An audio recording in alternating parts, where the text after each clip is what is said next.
Hi అండి, మీ అందరికీ ఒక విషయం షేర్ చేసుకుందామని ఈ వీడియో తీస్తున్నాను. మీకు అందరికీ తెలుసు, హైకోర్టు నా మీద కేసు కొట్టేసింది, హైకోర్టులో క్లీన్ చిట్ ఇచ్చింది. అది మీకు నేను ఆల్రెడీ మీడియా త్రూ మీ అందరికీ షేర్ చేసుకున్నాను. దానికి ఎంత కష్టపడ్డానో మీ అందరికీ తెలుసు. తర్వాత ఈగల్ టీంలో యూరిన్ శాంపిల్ కూడా నెగిటివ్ వచ్చింది, అది కూడా పోస్ట్ చేశాను. నా తప్పు ఏమి లేదు, మీరందరూ పార్టీస్కి వెళ్ళినట్టే నేను పార్టీస్కి వెళ్ళాను. అక్కడ ఏం జరిగిందో నాకు తెలియదు అని చెప్పి మీ అందరికీ చెప్పాను. కానీ అయినా కొంతమంది డాష్లు రేవు పార్టీలకు వెళ్ళట్లేదా, డ్రగ్స్ తీసుకోవట్లేదా అని పిచ్చి పిచ్చి కమెంట్స్ పెడుతున్నారు. అది కూడా ఫేక్ అకౌంట్స్ నుంచి.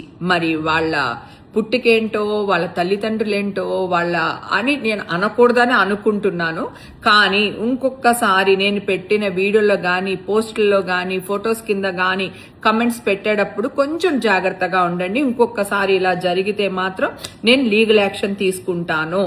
మీరు అనుకోవచ్చు ఫేక్ అకౌంట్లు ఎలా పట్టుకుంటారని. ఇప్పుడు చూస్తున్నారు కదా, మీడియా కానీ పోలీసులు కానీ చాలా డెవలప్ అయిపోయారు. చట్టం తన పని తను చేసుకుంటూ వెళ్తుంది.